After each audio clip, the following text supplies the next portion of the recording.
कौड़ी गिट्टी संखले है दरियाओं की छाल, इन बातों क्या पाई ये कर सतगुरु नजर निहाले।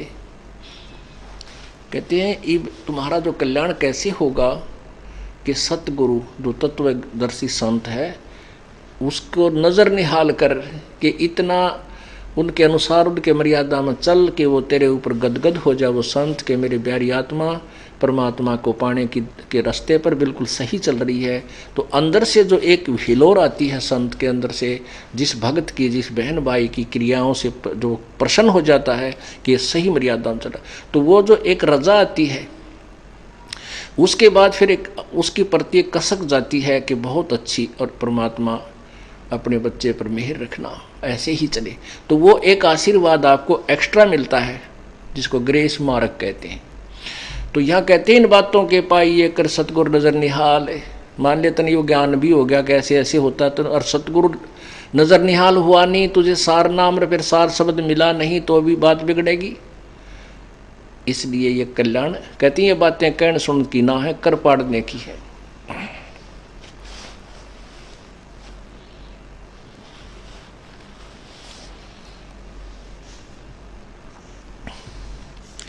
गरीब घट में शोक सिलसिला यो सूतक बंध्या अंधेरे, ये दम गिनती के दिए तू फेर सके तो फेर। पुण्यात्माओं हम इतने वो हो गए हैं परमात्मा के ज्ञान से अपरिचित होकर के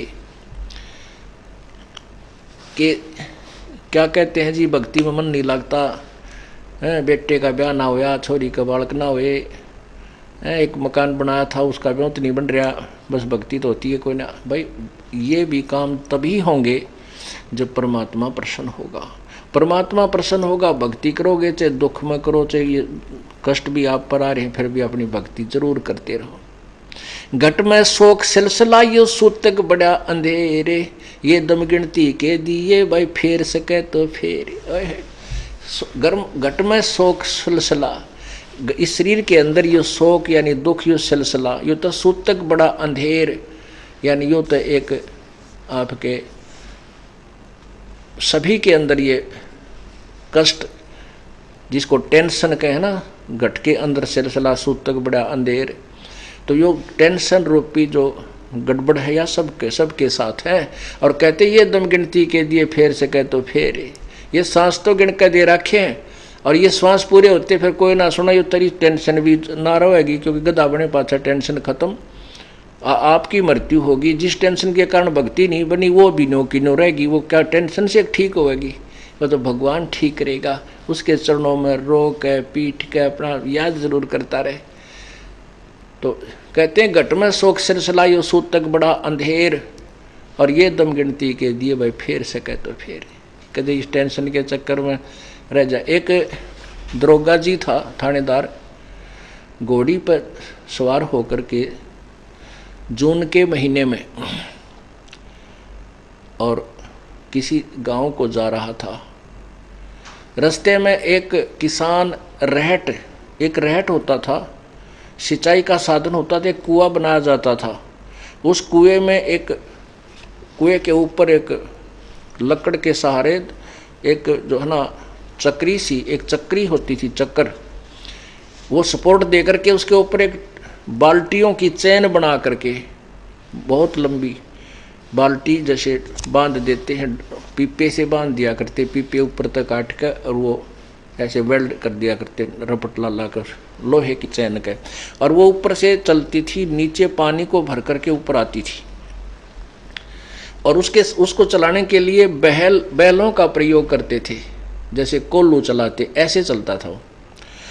तो पुराने समय का समय था, उस समय वो लंबे लंबे लकड़ दे रखे, उधर से वो चैन जब नीचे से भर के आती है तो लोड ढीड होती है वह बाल्टियाँ, तो उससे उस पुली में, वो लोहे की पुली में और उस रहट के चक्कर में च्यों चों चों चों चर चों ऐसे चलता था वो, सूखा जैसे बोला कर ऐसे, वो एक विशेष आवाज़ आती रहती थी। तो उस दरोगा जी ने, थानेदार ने सोचा भी पानी पी लूँ और इस घोड़ी को भी पिला देता हूँ, काफ़ी लंबा सफ़र हो गया, सामने यो रहट चल रहा है, रहट से पानी नाली से होकर के सीधा खेत में प्रवेश कर रहा था। थोड़ी सी नाली थी 5-4 फुट की। तो जो ही वो उस घोड़ी को निकट लेकर आया रहट के, जहां रहट से पानी गिर रहा था, तो घोड़ी उस चूं चूं चूं चर चूं जो उसमें आवाज आ रही थी रहट के चलने से, उससे वो फड़क कर 1 किला दूर जाकर डटी। दरोगा ने कहा, रे ओ किसान, इस चूं चूं को बंद कर, मेरी घोड़ी डरती है। अब उस किसान ने वो बैल रोक दिए, वो रहट चलना बंद हो गया और पानी निकलना भी बंद हो गया। और जो पानी निकल चुका था वो खेत में जाकर के जमीन ने पी लिया, वहाँ पानी जल नहीं मिला। तो दरोगा जी घोड़ी ने फिर निकट लाया उसके पास, वहाँ जल नहीं। दरोगा बोला कि ओ किसान, वो जल निकाल, बैल चला। उसने बैल चला दिए। बैल चलाते वहाँ चूं चर रही घोड़ी, फिर भाग गई। तो उसने कहा भैया चूं चूं बंद कर। उसने फिर चूं चूं बंद कर दी, रेट रोक दिया। वो फिर निकट लिया तो जल पाया नहीं, क्योंकि उसमें बालू रेत होते थे, वो जल नहीं मिला। कहा जल निकाल, तो वो बैल चलाने पड़े। वह फिर घोड़ी भाग गई। तब उस किसान ने कहा कि दरोगा जी, इस चूं चूं में पी लो, पीना होता ना मरोगे दोनों तुम। इस चूं चूं में पानी मिलेगा, नहीं तो चूं चूं बंद होगी, पानी नहीं।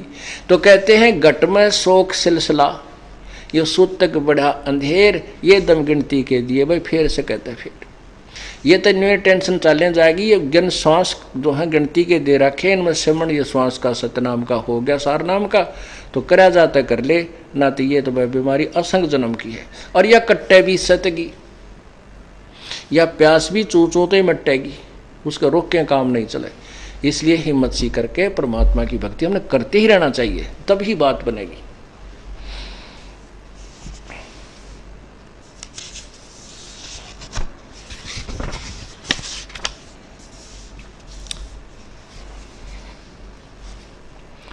बाका पर्दा मैल का कोई न जाने भेवे, बिन सतगुर क्यों पाइये वो अटक रहे सुखदेव।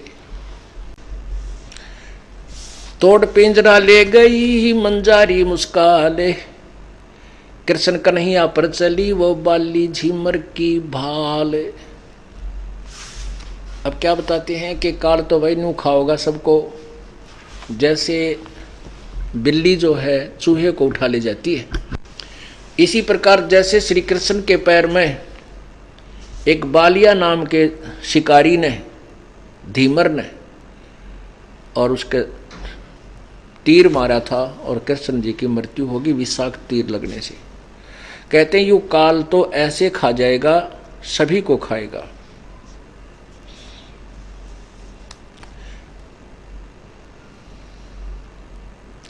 बांके पर्दे हम गए सतगुर के उपदेश। गरीबदास जी कह रहे हैं उस बांके पर्दे जो कोई नहीं जा सकता, उस पर्दे उस गुप्त स्थान पर, जो पर्दे के पीछे जो अव्यक्त परमात्मा है, वहां हम गए। कैसे गए? सतगुर के उपदेश। कबीर परमेश्वर सतगुरु मिला, उसके द्वारा दी गई भक्ति से हम उस बांके पर्दे गए। बांके पर्दे हम गए सतगुर के उपदेश, शिव ब्रह्मा विष्णु रटत हैं पार न पावे शेष। ये ब्रह्मा विष्णु महेश भी जाप करते हैं, इनको भी रास्ता नहीं मिला। अब देखो, अब ये साथ ही साथ जो है ना, ये निर्णय देना पड़ेगा कि ब्रह्मा विष्णु महेश भी रटते हैं और फिर भी ये पार नहीं होते। तो क्या चक्कर है? चक्कर ये है कि इनको यथार्थ ज्ञान नहीं है, ना भक्ति की विधि सही ज्ञान है। इसके लिए आपको देवी पुराण इसका सॉल्यूशन करेगी कि श्री कृष्ण अर्थात विष्णु को कितना ज्ञान है, तो ये मोक्ष कैसे प्राप्त कर सकते हैं।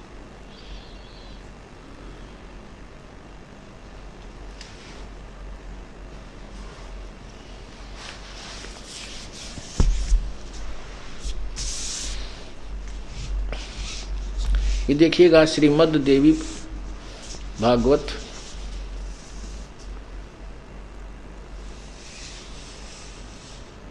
गीता प्रेस गोरखपुर से प्रकाशित है।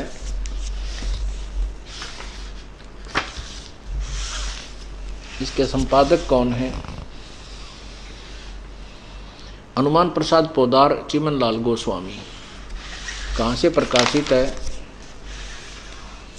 प्रकाशक एवं मुद्रक गीता प्रेस गोरखपुर, गोविंद भवन कार्यालय कोलकाता का संस्थान।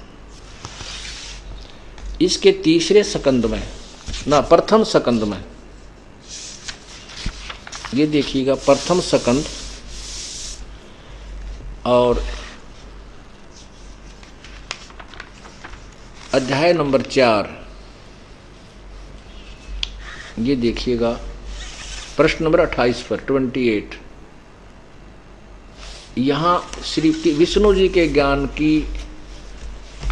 के सतर की जानकारी आपको देते हैं। ये देखना, नारद जी ने कहा, महाभाग व्यास जी, तुम इस विषय में जो पूछ रहे हो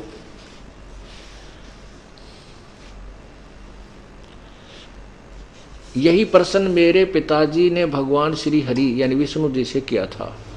देवादिदेव भगवान जगत के स्वामी हैं, लक्ष्मी जी उनकी सेवा में उपस्थित रहती हैं, दिव्य कौस्तुमणि उनकी शोभा बढ़ाती है, वे शंख चक्र गदा पद्म लिए रहते हैं, पीतांबर धारण करते हैं, 4 भुजाएं हैं, वक्षस्थल पर श्रीवत्स का चिन्ह चमकता रहता, वे चराचर जगत के आश्रयदाता हैं। जगत गुरु ऐसे देवताओं के भी जगत गुरु एवं देवताओं के भी देवता हैं। ऐसे जगत प्रभु भगवान श्री हरि महान तप कर रहे थे, उनकी समाधि लगी थी। यह देखकर मेरे पिता ब्रह्मा जी को बड़ा आश्चर्य हुआ। अतः उन्होंने उनसे जानने की इच्छा प्रकट की। ब्रह्मा जी ने पूछा, प्रभु आप देवताओं के अध्यक्ष, जगत के स्वामी, भूत भविष्य एवं वर्तमान सभी जीवों के एकमात्र शासक हैं। भगवान फिर आप क्यों तपस्या कर रहे हैं और किस देवता की आराधना में ध्यान मगन है? मुझे असीम आश्चर्य हो रहा है कि आप देवेश्वर एवं सारे संसार के शासक होते हुए भी समाधि लगाए बैठे हैं। ब्रह्मा जी के विनीत वचन सुनकर भगवान श्री हरि अर्थात विष्णु जी, ये पहला सकंद चला, श्री हरि यानी विष्णु जी ने उनसे कहा, ब्रह्मन सावधान होकर सुनो, मैं अपने मन का विचार व्यक्त करता हूँ। देवता दानव मानव सब यही जानते हैं कि तुम सृष्टि करते हो, मैं पालन करता हूँ और संकर संहार किया करते हैं, किंतु फिर भी वेद के पारगामी पुरुष अपनी युक्ति से यह सिद्ध करते हैं कि रचने पालने और संहार करने की यह योग्यता जो हमें मिली है उसकी अधिष्ठात्री देवी शक्ति देवी है या दुर्गा है। वे कहते हैं कि संसार की सृष्टि करने के लिए तुम में राजसी शक्ति का संचार हुआ है, मुझे सात्विक शक्ति मिली है और रुद्र में तामसी शक्ति का आविर्भाव हुआ है। उस शक्ति के अभाव में तुम इस संसार की सृष्टि नहीं कर सकते, मैं पालन करने में सफल नहीं हो सकता और रुद्र से संहार कार्य होना भी संभव नहीं। ब्रह्मा जी, हम सभी उस शक्ति के सहारे ही अपने कार्यों में सदा सफल होते आए हैं। सुवर्त प्रत्यक्ष और परोक्ष दोनों उदाहरण मैं तुम्हारे सामने रखता हूँ, सुनो। यह निश्चित है कि उस शक्ति के अधीन होकर मैं प्रलय काल में इस शेषनाग की सैया पर सोता और सृष्टि करने का अवसर पाते ही जाग जाता हूँ। मैं सदा तप करने में लगा रहता हूँ। उस शक्ति के शासन से मैं कभी मुक्त नहीं रह सकता। कभी अवसर मिला तो लक्ष्मी के साथ सुखपूर्वक समय बिताने का सौभाग्य प्राप्त होता है। मैं कभी तो दानों के साथ युद्ध करता हूँ। अखिल जगत को भय पहुँचाने वाले दैत्यों का विकराल शरीरों को शांत करना मेरा परम कर्तव्य है। यहाँ देखो फिर 29 पृष्ठ के इसी पे, मुझे इस प्रकार शक्ति यानी दुर्गा के शक्ति के अधीन होकर रहना पड़ता है। उन्हीं भगवती शक्ति का मैं निरंतर ध्यान किया करता हूँ। ब्रह्मा जी, मेरी जानकारी में इन भगवती शक्ति से बढ़कर दूसरे कोई देवता नहीं है। जय हो विष्णु जी की। अपने आत्मा इनको जगत गुरु लिखा है, भूत भविष्य के जानने वाला लिखा है।